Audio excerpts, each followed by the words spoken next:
PPI and inflation, what's next for the market?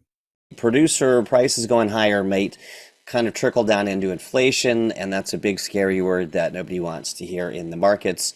Although a little bit of that it probably to be expected, and I would not worry too much. So TLDR, I wouldn't worry too much about the economic data in the longer term, but we might see a little bit of a pullback here, and we'll look at that in the charts. So why is 0.9% so important versus 0.2? I'm going to skim this, you guys, and not go too far in the weeds. I know everyone's time is valuable, but 0.9 is 4 times over consensus forecast.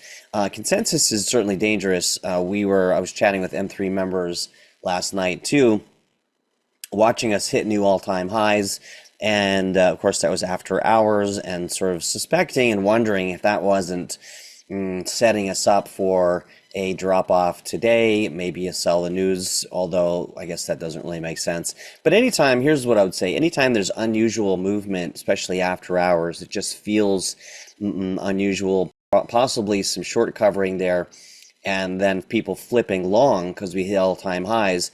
And then today, of course, liquidating those people that had gone leverage long. That's part of the game at the market maker level. So we don't want to get into that right now. We'll be fine. The bull run's certainly not over. And so just going down to the summary, that's why I like the perplexity too. Both PPI and core PPI. What's the difference? It's in the article, doesn't really matter, but it undermines the rate cut hopes and intensifies the fears that they'll stay hawkish, meaning not dropping interest rates. Markets. So basically, I'll just tell you what it means. The markets price things in future terms, so they're basically dropping the market, saying maybe we don't get as many rate cuts.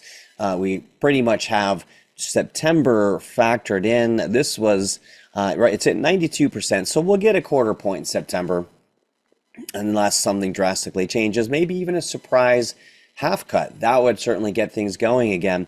So and then October's meeting, we're pricing in a 50% chance of an additional quarter point rate cut. There's none in November, but then December's kind of 40-40, and we'll see what happens. So that can change over time. Hey, this is Brett from Moonstream. If you'd like to learn more about our pro trading signals or our live classes every Wednesday or our Retire Rich program, go over to moonstream.io/start.